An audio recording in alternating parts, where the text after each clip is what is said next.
welcome to the Tennessee Informer. I'm your host, Dave Vance. Thanks for tuning in.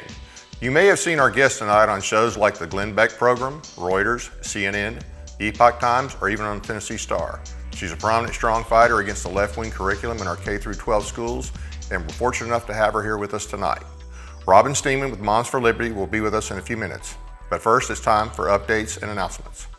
If you have an announcement from a conservative organization that you would like announced on this show, please send the information to tninformer.tv@gmail.com the Friday before the show.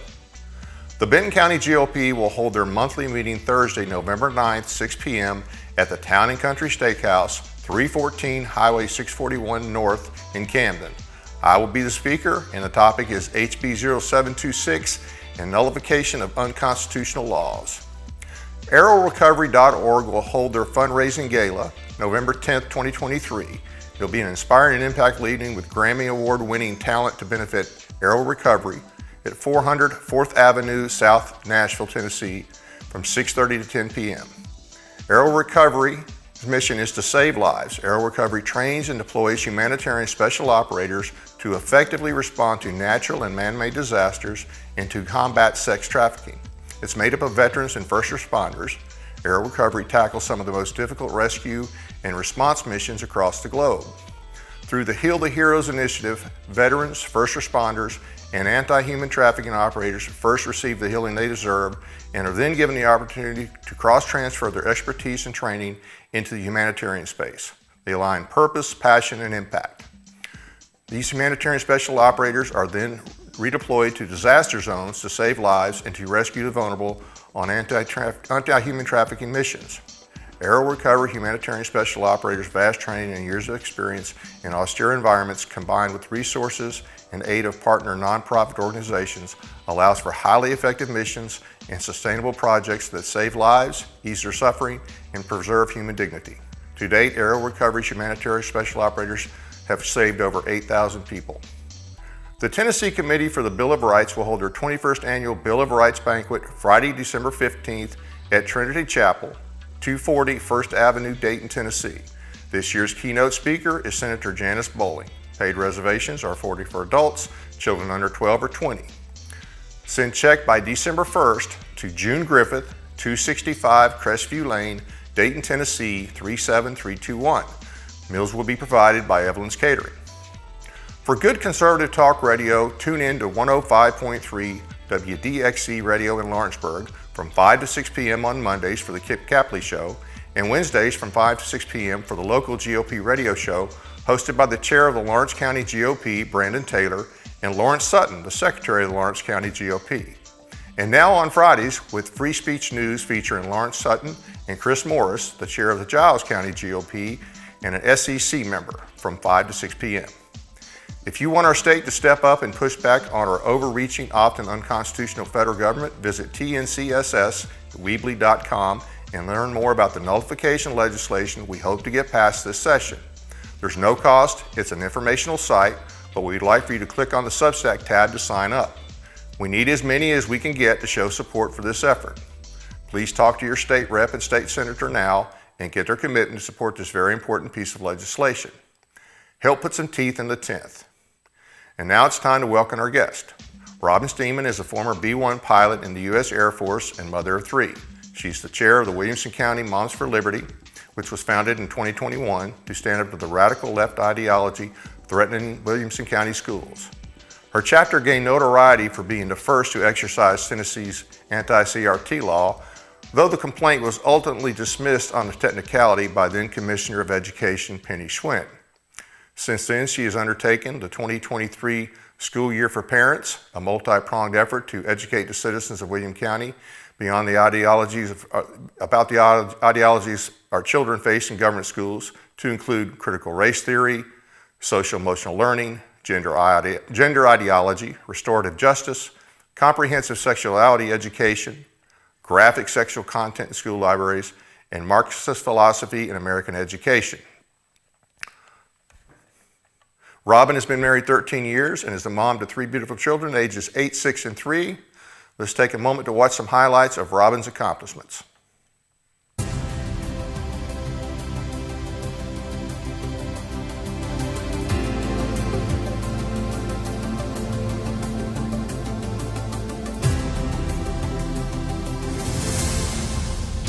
My name is Robin Steenman. I'm the chapter chair for the Williamson County chapter of Moms for Liberty. I'm an Air Force veteran. I have felt called into service once again, this time in the defense of the children of our country. She is fearless and she's a warrior. She is dynamic, articulate, intelligent. She saw a problem in their schools and took the initiative to fix it. Robin is our hero. She's a natural leader who has educated and inspired us to accomplish that mission. Robin is amazing. She takes issues head on. She is our inspiration and she is our champion. Congratulations, Robin. Robin, thank you for being with us tonight. I know you're really busy. We appreciate you being willing to come on. Thank you for having me, Dave. Well, how did you get involved in all of this? I have always been informed and awake, or at least since the 2020, and I was very familiar with what diversity, equity, inclusion was and what it does to any organization that brings it within. It basically rots it from the inside out. And though I had pulled my kindergartner from Williamson County Schools in 2021 due to the COVID policy, I found out that Williamson County Schools had hired a diversity, equity, inclusion consultancy. And I was aware of where that leads with any organization. It rots it from the inside out. And that's when I had to step up, because if you start with children who are defenseless, with a policy that's really another form of racism, they have no defense against it. And then they're going to take it home to 40,000 families. And that's how you destroy a county, really, from the inside out. You destroy the fabric of families. So that's when I first started engaging with our school board and speaking out, and they ignored what I had to say. So then I started engaging with other parents saying, do you realize what this is and what's on the table? And they took an interest. And so the easiest way to organize was to start a chapter of Moms for Liberty. Now, several months back, you actually had a meeting with Bill Lee. Can you tell us a little bit about that? That was actually in 2022, and his office had requested a meeting and stipulated that I had to come alone. And so we were almost a year old when that meeting was requested. And I'm naive. I said, okay, well, I guess I'll come alone. I think because of the time, I think it's probably going to be about a 10-minute meeting. And I have all of these issues, all of these questions, things to talk about with the governor. How do I address all of these issues in just 10 minutes? That was a true challenge because, we were midway through. Well, we hadn't even started the school year for parents yet. So you've got, multiple ideology, multiple issues. You've got this toxic curriculum in our schools that's hurting kids. You've got discipline problems. You've got all of the things. So in brainstorming prior to the meeting, I said, well, it's the one question. And I decided that the one question was Penny Schwin. Why did he hire Penny Schwin, and why does he keep her on despite all the controversy that she has brought to the state of Tennessee? And so that was my one question, and he did not like that question. He really boiled over at me at that one. So what did he say? Oh, well, he told me how Commissioner Schwin was a staunch conservative and had done so much for Tennessee education, and that our toxic curriculum was my problem, and that he honestly didn't think I was very smart, and I got all my information off social media. So I was pretty surprised by that. Wow. And I responded, Penny Schwin is not conservative. She worked for Dianne Feinstein. She came from Berkeley. She's a Democrat. She left a path of destruction in Texas for which she's under investigation for. And now she's continuing that tradition here in Tennessee. And no, I did not get all of that off of social media. And I said, furthermore, Mr. Governor, if the law had been followed by Ms. Schwin, we would not have a toxic curriculum in Williamson County Schools, and I could have my life back. So it was a short meeting, but a intense one. It sounds like it. Yes, because at the end of the day, I'm very, because of my military background, it's very easy for me to focus on the mission. And being a mom, of 3 children now, it's very easy for me to put kids first because I see the innocence in my own kids. And therefore I see the innocence in any and everyone's kids. And somebody needs to stand up for them in schools when they're having this toxic stuff, shoved in their faces. So when I met with the governor, I'm not there to get a photo op and, shake hands and exchange pleasantries. I'm here to accomplish the mission, to get to the bottom of this and to speak on behalf of the kids, on behalf of the average mom sitting in the car line waiting to pick up those kids. So I had to cut to the chase pretty quick and get to the heart of the issue. And I don't think he expected that. I have never heard the name Penny Schwin and the word conservative used in the same sentence before, and I doubt anybody else has either. No. Yeah, I was pretty surprised at him saying that. Yeah, and to remove all doubt, he hires somebody after she leaves who's every bit as bad from everything we can tell so far. And that was the point at which I finally wrote about my experience with that meeting. When he hired someone as a follow-on that was even worse than the original, I was like, you know what? That's just a slap in the face for parents. And I've been sitting on this debrief that I wrote. So for those who have not read that blog, after the meeting with Governor Lee, I was in shock that I just got yelled at by the governor. Just an average mom. What did I do? And I left the meeting and thought, nobody's going to believe me and my facts are going to get fuzzy pretty quickly. So I immediately opened my laptop and I just wrote down, quickly everything that had just happened to every detail that I could remember. And afterwards I thought, well, what do I do with this information?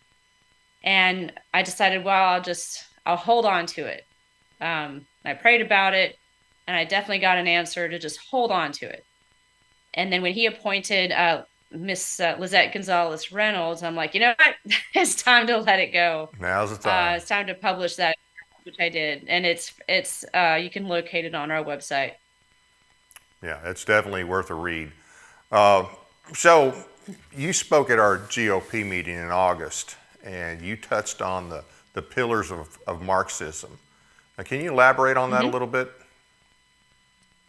So and you touched on this in my intro, we did last year, 2022 to 2023, our chapter did a school year for parents in which parents and grandparents and just community members were learning right alongside our kids during the school year about the ideologies our children encountered in the school environment. And, the first month in September was critical race theory, then social emotional learning, gender ideology. We skipped December, then January of 23, that was restorative justice, followed by comprehensive sexuality education, followed by porn in the library. And after all of that, we capped it off in April of 2023 with a month-long focus on Marxism in education. And this was, so for every month that we focused on an ideology, we put on a fully recorded, very professionally done 101 event.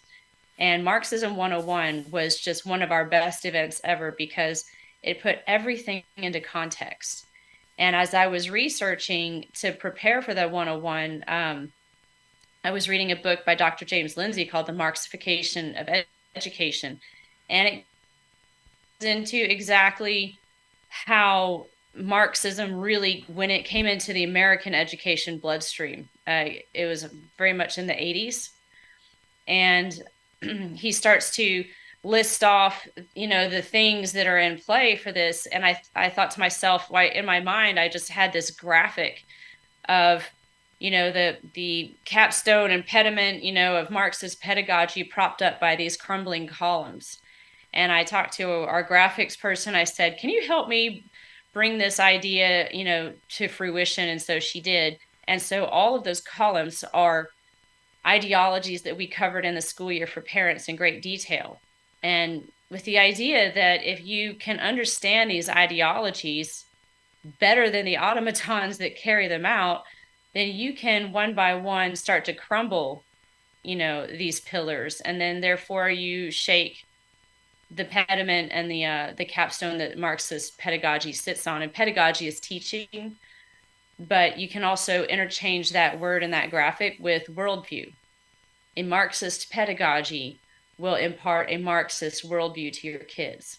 And I don't think it's a stretch for anybody to believe me when I say that, because you just to look around and most kids these days really do have a Marxist worldview. So now what's being taught, these pillars of Marxism, all the different topics, SEL, CRT, and you name it, are those all state requirements? Is this is being put in by the state? And the reason I ask that is because I know that I guess today they started a committee in Nashville talking about, hey, can we do without federal funding for education? Which I'm all for ending federal funding from education.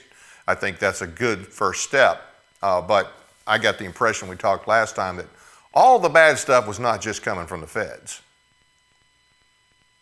Well, all of it in some form does come from the feds. But if you have a woke commissioner of education, they're certainly amplifying the problem, right? Right. So if you cut ties with the Department of Education, you're certainly helping yourself, because then your problem is more localized now. You need to elect a governor who believes in non-woke education and putting kids first, because Tennessee has like a $17 billion educational industrial complex. It's insane. There's big, big money in it. And it's pushing ideology, it's pushing worldview, it's, getting more money with payoffs here and there. And none of it puts the kids first.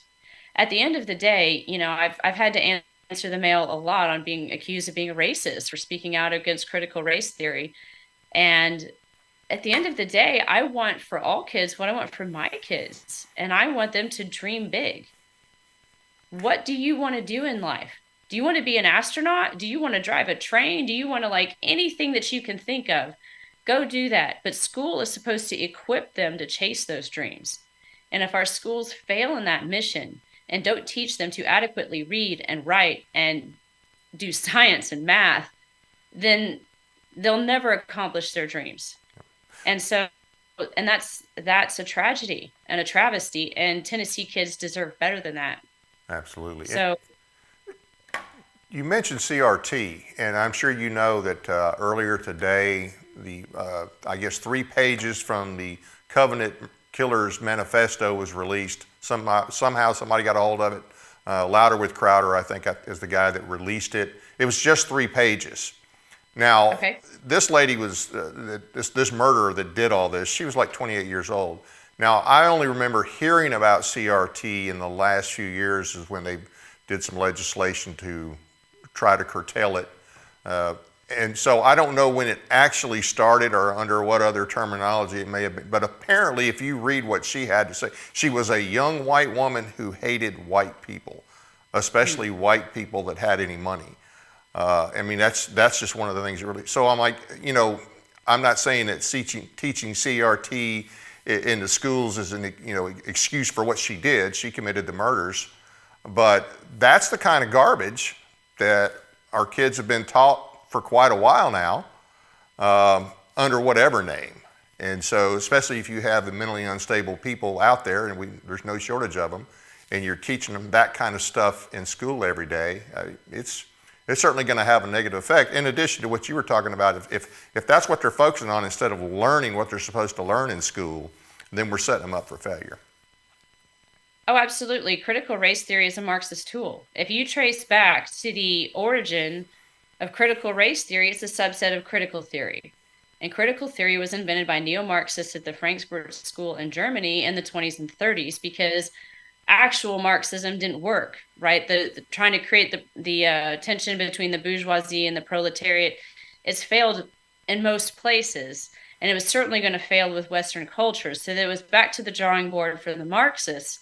And out came critical theory. Well, then, World War II kicks off and the Frankfurt School wants to escape Nazi Germany. And where do they go? Here. I believe it was 1932. I might be a little bit off on that. But they came to Columbia University. Columbia University gave them a place to stay. Well, guess what? Columbia is also one of America's top teaching colleges. So you had a school of neo-Marxists at Columbia for a period of years. And it really took root there. So they devised critical theory, and there are many, many, many subsets of critical theory. You've got critical race theory is but one, but you also see critical queer theory, also known as critical gender theory. You see that at work all over our country. That's really the number 2 player in the country. But you've also got critical disability theory, critical fat theory, everything that you can think of the way to be critical of our society and dismantle it. But the one in America that works the best, that they found to be the most efficient at sowing division in our country, was critical race theory. And that's why you really saw that one in play first. And that really came to the top of the national debate right after COVID, when parents were peering into their kids' classrooms. The critical gender stuff was still percolating at the time, but critical race theory really touched off. And that is a Marxist tool. And you can see it on the slide. It basically divides Americans into oppressor and oppressed, and it pits students of one color against another. It destroys innocence. It destroys friendships. It destroys families who are multiracial. It's taught, there's no, especially in Tennessee, there's really no book that says critical race theory in the classroom. It's taught through one of those pillars of Marxism, which is called generative themes or generative curriculums. And that is the curriculum that really started our chapter, which is called Wit and Wisdom. It's a K-5 English language arts curriculum. And while it does not teach kids to read or write particularly well, throughout it, you see these generative themes that even if the teacher doesn't want to talk about racism in reading and writing, they have to, because there's a script provided to them, and they must adhere to that script. So we did a 90-minute presentation on Let's Talk Wit and Wisdom, and it really marches through step-by-step grade 2, module 3. So the second grade, module 3, it's like January to March of the curriculum here, and it's called Civil Rights Heroes. And the books themselves, with a couple of exceptions, are really just fine. But it's how you marry them up to the teacher's manuals that makes them truly toxic. Because you can, I'll address this right now. I've been accused of trying to ban Ruby Bridges, and that I'm somehow against Ruby Bridges. And there are 3 different ways to teach the story of Ruby Bridges. You could teach it in an entirely objective, factual way. You could say Ruby Bridges was a 6-year-old girl, and in the Jim Crow South, she went to Franz Elementary School amidst true racism and public sentiment that ran against her.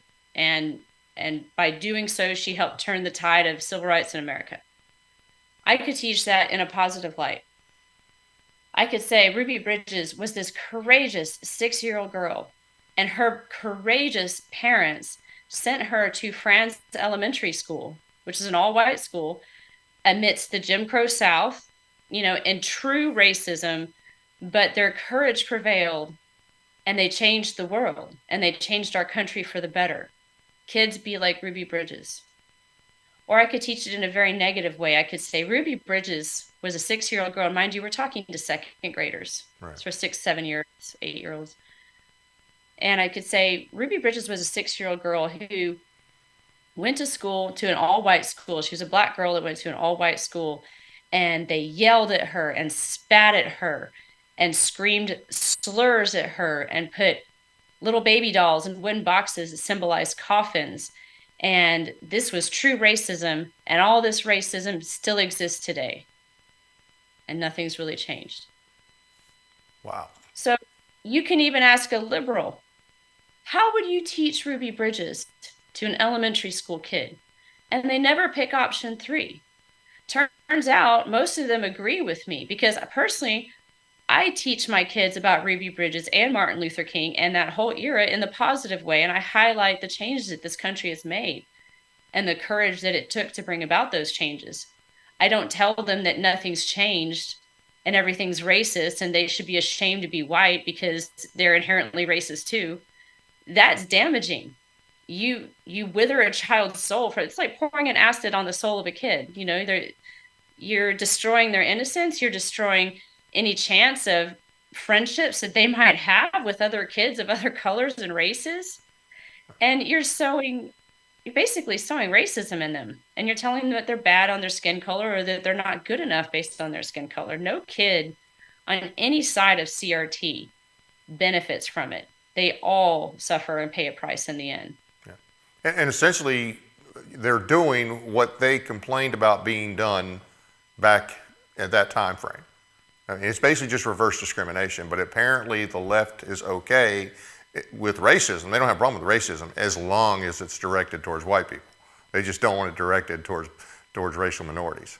So that's well. Also, if you read the interviews that Ruby Bridges herself has done in adulthood, she says that as a 6-year-old child, she dissociated all those things that were happening. The people that were yelling at her and holding up signs and boxes, she didn't understand it. Her 6-year-old mind was not ready to grasp what was happening around her, and she says that she thought they were cheering her on.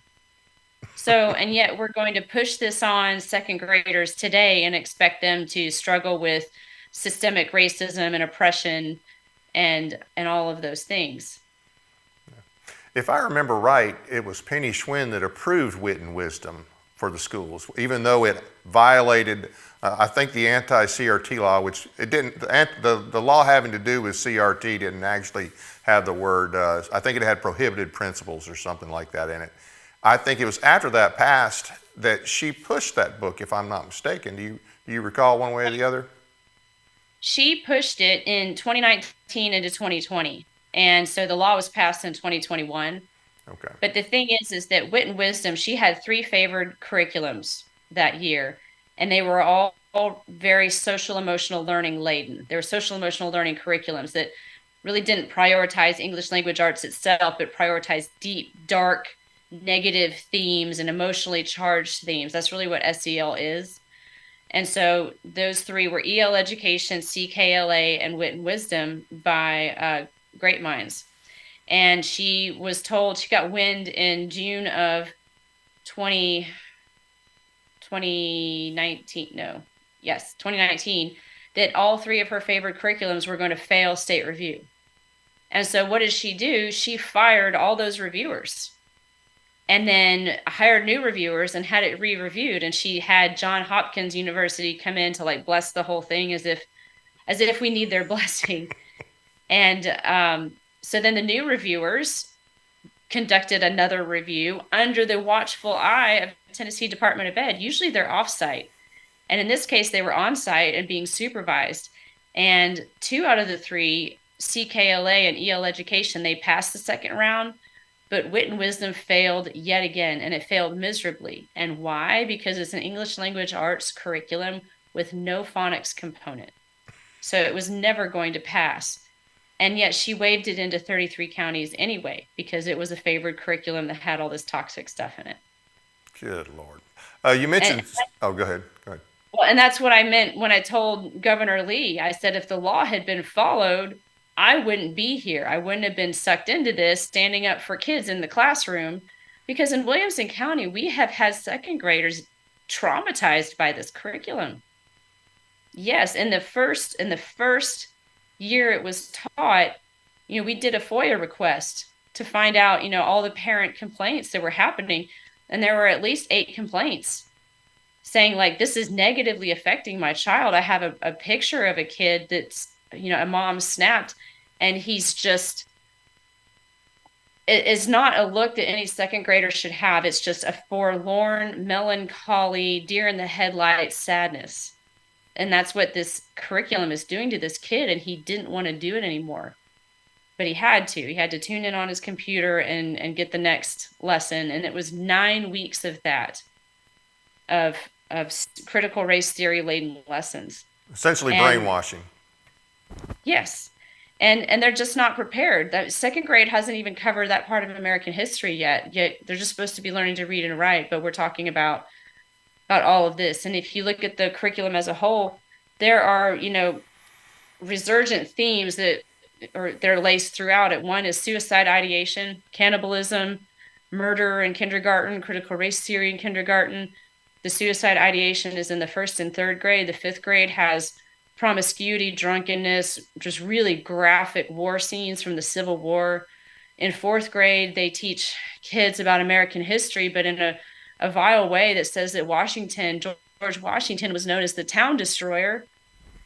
and that his troops scalped and skinned Indians and then fashioned themselves leggings made out of Indian skin. They're teaching that in Tennessee schools.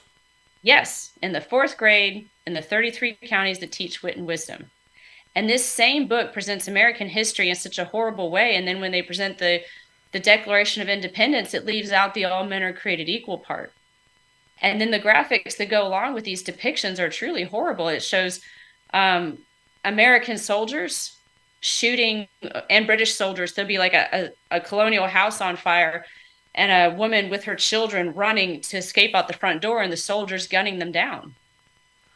So and I'm like, what does this have to do with reading and writing? Just teach them to read and write. Do we need to get into all of this? So who in the state is responsible for, other than Penny Schwin and now her replacement, who is responsible in our state for reviewing and approving the curriculum? It starts at the state level with the textbook adoption committee, but Penny Schwin overrode them. They failed this curriculum. She waived it. It was such an overreach by her position that the education committee in our legislature stripped her of her waiver authority that following year. So she has none now. And I don't believe Lizette Gonzalez-Reynolds has had that authority reinstated. But there's also textbook review committees at the county level. So in Williamson County Schools, and this was part of our Let's Talk Wit and Wisdom presentation, we talked about the timeline for how Wit and Wisdom was reviewed. Well, it really wasn't. There were, I believe, 5 public review dates for the curriculum. And they just created one at the very end, just to kind of slide Wit and Wisdom under the wire to say that it was in public review, but it was not in any of the public review in January through February until the final date was added at the end. And even the teachers were asked to vote on it without seeing any of the books. So to say that it was adequately, properly reviewed in Williamson County Schools would definitely be an overstatement.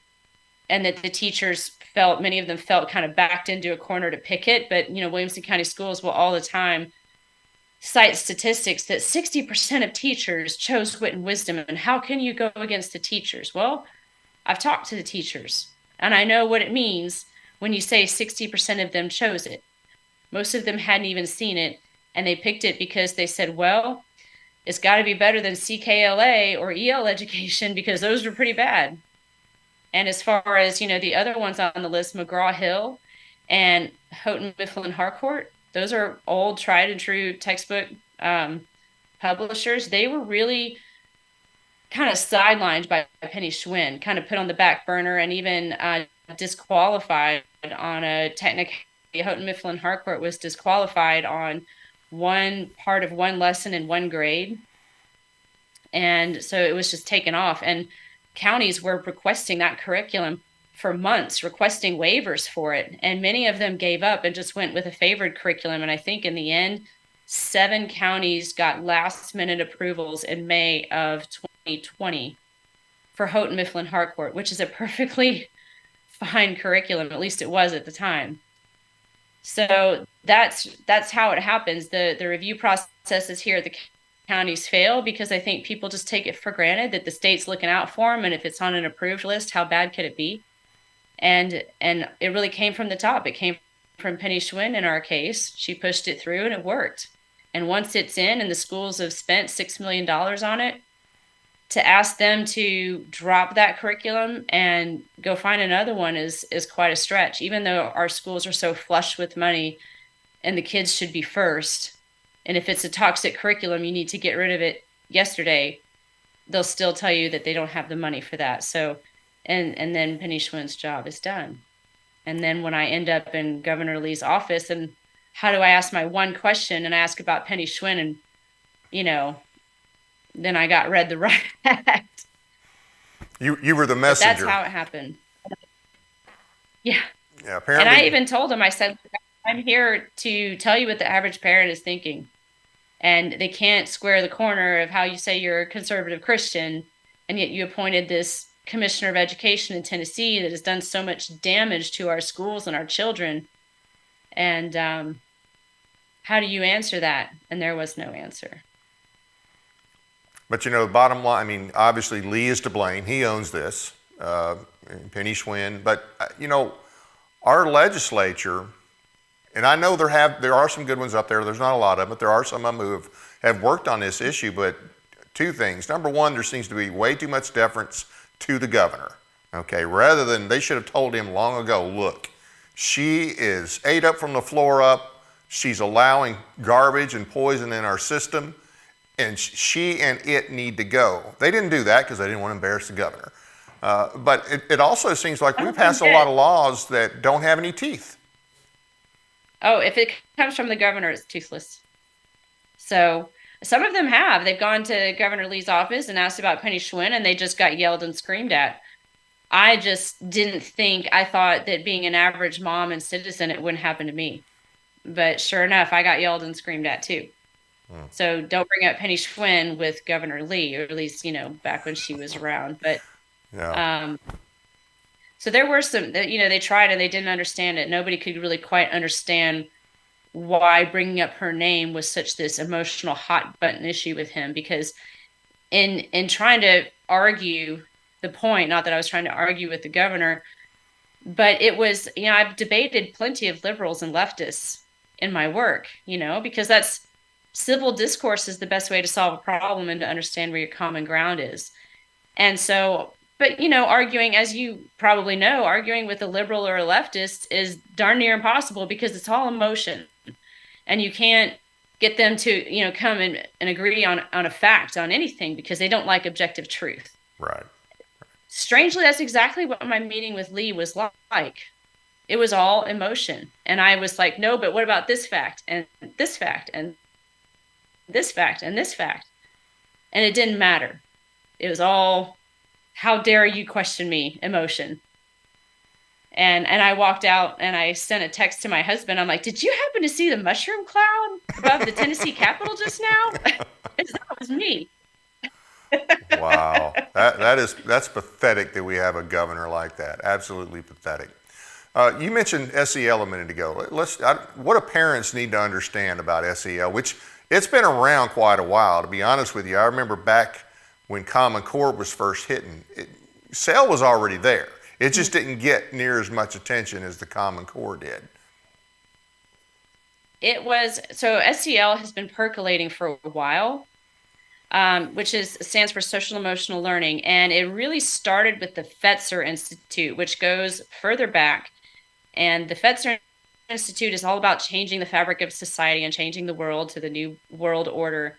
And the Fetzer Institute is what founded CASEL, which is the Collaborative for American Social Emotional Learning. Let me check that slide. It's a Collaborative for Social Emotional Learning. And it's on the Social Emotional Learning slide, if you want to bring that one up. So CASEL was there, founded, I believe, in 2009, and waiting for when Obama, like I said, most of these ideologies had been percolating for decades, but when Obama came into office, that was when the needle came in with the IV injection into the bloodstream of American education. That's when it was just on like Donkey Kong. And so he passed the 2015 ESSA legislation, which stands for Every Student Succeeds Act. And in that, in order to receive federal funding, suddenly schools were responsible for teaching social emotional learning. And of course, those schools want federal dollars. So they're scrambling and saying, well, how do we teach social emotional learning? They're looking for that commercial off-the-shelf option. And there's CASEL just waiting in the wings saying, we got you right here. And that is how CASEL in 2015 and 2016 entered 99.9% of American schools because they wanted those dollars. CASEL was going to check that box for them. And so, it starts off, like we're going to teach your students how to deal with their emotions and how to resolve conflict and be better citizens. And it's all just a bunch of fluff, like it always is. At the bottom line, it does two things. It manages the cognitive dissonance that all the other ideologies in the schools are creating. And at the other, and I think this one is the bigger part, is it creates emotional beings. So when I just talked about arguing with a liberal or a leftist, and you really can't because they're emotion. And emotions are subjective. They don't like objective truth, but emotions are subjective and they can never be really wrong because they're just your emotions. And we saw these emotional beings on full display in 2020 with the George Floyd incident. People don't know how to resolve their issues. So what do? They go freak out, get angry, break things, set things on fire, do violence, and that's how they're going to deal with it. And even again, last year with the Roe versus Wade, we had Supreme Court justices an attempt on Justice Kavanaugh's life, and houses that were stalked and rioted. This is the work of emotional beings, and they're learning this in the schools. So there's no even there's a bill that was up in 2021 called, they wanted to pass iCivics or action civics. Well, what is action civics? No, it's not engaging with your representative. It's protesting and rioting in the streets, to actually teach that in schools. So when you look at that Marxist columns graphic, they're teaching a Marxist worldview. The goal is creating not well-read citizens that understand how their government works and how to engage. Their goal is to create activists. Little and commies. If you read the books that, Little commies. Yeah. Yes. So, there's a book called The Pedagogy of the Oppressed, written by Marxist Paulo Freire, and that's one of the foundational books that our young teachers are told to read. And Paulo Freire's writing, he's a trained Marxist. He's trained in Brazil, and he talks about a Marxist Easter, in which you are to die to your old self and be born again and raised up as a Marxist activist. And you're to go forth and basically convert the world into activists, the schools. And of course, he's fully drawing upon the Bible, but that's how deep this is for them. It's not a hobby. It's not a belief system. It is a religion for them. And so the point of the pedagogy of the oppressed, and he says it outright, is not to teach kids to read and write, because if you equip kids to be successful, you're just contributing to more of the machine, and they want to break the machine. So your goal is to teach kids to be activists, to just break the machine.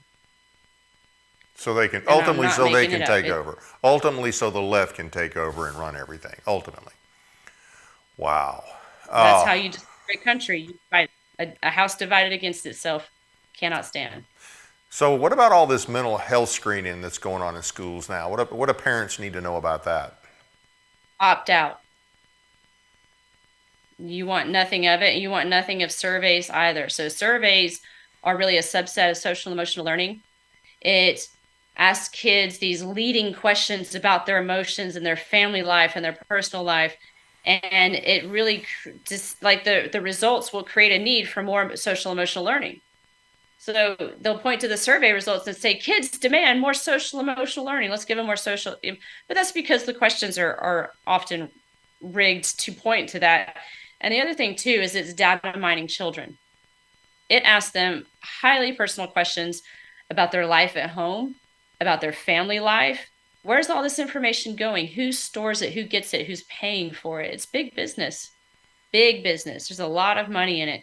And one of the biggest ones in Tennessee is Panorama Ed. So if your kid is and they have to ask your permission as a parent. Most parents are like, well, it's just a survey. How bad could it be? Most of them are from Panorama. Some are from Gallup. They kind of come from all over. You parents need to opt out because somebody's paying big money for information on your child. Where's that data going? Where's this file being built? And oh, by the way, it's also data on your family. And in the age of AI, your child doesn't need a dossier on them. No, absolutely. So that's the one thing, is to opt out of surveys. And then also for mental health. So everything coming in, like ESSER funding, there's a lot of mental health strings attached to that. That's really kind of interchangeable with social emotional learning. It's a self-licking ice cream cone. They feed themselves. It feeds it, it's a cyclical feeding of each other. But if you look at the American School Counselors Association, ASCA, courageisahabit.org did a really good expose on the ASCA. They are a far left radical organization that's bent on indoctrinating kids into critical race theory, into gender ideology, all of the things. So if you're thinking your child's going to a mental health professional or a school counselor to apply for college, that's most likely not the case. And I would advise parents to keep their kids clear of that one. And even in Williamson County schools, as part of the mitigation efforts to deal with this Wit and Wisdom curriculum, they actually said, well, in order to help the traumatized kids from our curriculum, we're going to hire more mental health professionals. So if you look at graphs, right, like the number of students, increases slightly over decades, and then the number of teachers increase commensurately with that. But the line for the school bureaucracy is just exponential. Yeah. And that's where all the money is. And there's so many bureaucrats that it's really hard to know where to engage to get your problem resolved, which is where the school board comes in. Yeah, and at most of Tennessee is rural, and most of us live in small towns. And the thing is, most of the teachers, most of the staff, most of the directors are hometown people. So a lot of the locals, they go to church with them, they've known them all, they went to school with them, and they trust them. They trust them, and they don't want to believe when somebody brings up something negative that's going on in the schools in reference to curriculum, or they'll buy it's not their fault, the state's making them do it, which neither one of those answers are acceptable. But I think there's way too much trust in the local schools from the people in those small towns. But the bottom line is, those people, a lot of them, not all of them, I understand some of them know what's going on, but especially these younger teachers, they don't have a clue. They don't realize they got indoctrinated in college, and now they're just passing that bilge on to our kids. So parents are going to have to, get in the game here and pay attention to what's going on. Absolutely. Absolutely. I mean, I've found out that Moms for Liberty, I can do a lot to inform and equip parents with what they need to know, but nobody can go fight for their kid but them. Right. So it's the parents that have to, one, get informed and get plugged in and understand what's going on, and then two, go do the work of fighting for your child, because no one else will. And it's a lot to learn. Absolutely. And the thing is, there's, lots of people that say to me, well, my county is really rural, so that stuff isn't here. And I say, well, does your county accept federal dollars? Yeah, well, they all do. Yeah. So it is there. Every single ideology in some form is there because it came in on federal strings. Yeah. And in the case of some of these curriculums, like there's a newly adopted math curriculum, a lot of them had social emotional learning in it, and critical race theory in it, and generative themes. So, and in the case of our Wit and Wisdom curriculum, teachers have no choice but to teach it because it's so scripted. And I can't imagine really being a teacher under those circumstances, because I'd like to think that every teacher has a style and a magic about them. I mean, watching my kids go through school every year is different, because every teacher is gifted differently. And they present the information a slightly different, special way that, is most geared for that teacher, right? There's kind of an unseen, an intangible, really. And instead, these teachers are told, no, just read this script, word for word. And they'll even send monitors into the classrooms and to basically observe if they're deviating from the script or not. And there were teachers in Williamson County that were downgraded because they deviated like 2 words from the script. Wow. And no wonder even Williamson County schools can't attract and retain teachers, because it's a toxic work environment and a dangerous work environment, actually, if you learn about restorative justice. What legislation is Moms for Liberty supporting this upcoming session? We have a state legislative committee, which has representation from all 7 chapters on it, and they are working right now to develop their legislative calendar and their priorities, so I can't speak to any of their stuff yet. Okay. Well, but be on the lookout for them. Absolutely. Well, hey, thanks for joining us tonight, and thanks for keeping up the good fight. We'd love to have you back on, and hey, like I say, I know you're swamped, so we really appreciate your time, and thanks for all the good information. Anything you'd like to say before you go? Keep up. Well, in the words of James Lindsay, most cultures go through Marxist revolutions, and they succumb to a Marxist revolution because they figure out the thing that they were going through was a Marxist revolution one day too late. So the key is now, as we are in it, I think we realize exactly what's going on, and we know how to fight it, and we need to keep pushing back and not give up and to wake the others. And the slide that's up was a little riff that I did in Marxism 101. It was kind of my riff on Jeff Foxworthy's "You Might Be a Redneck."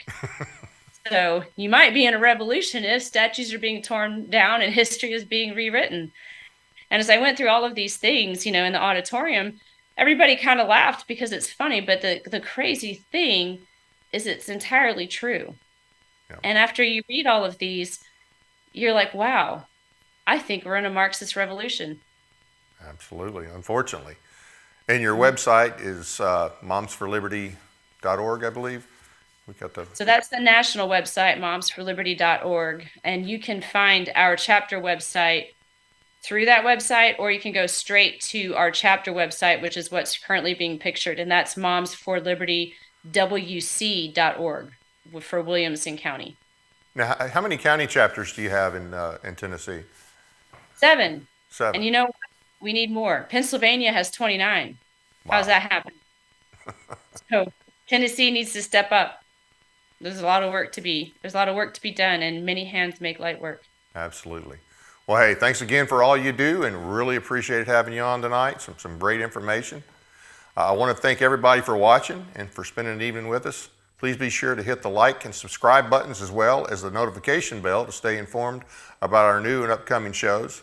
We're excited to announce that you can now listen to us on podcast at Spreaker.com. Do a search for the Tennessee Informer and hear the audio-only versions of your favorite episodes.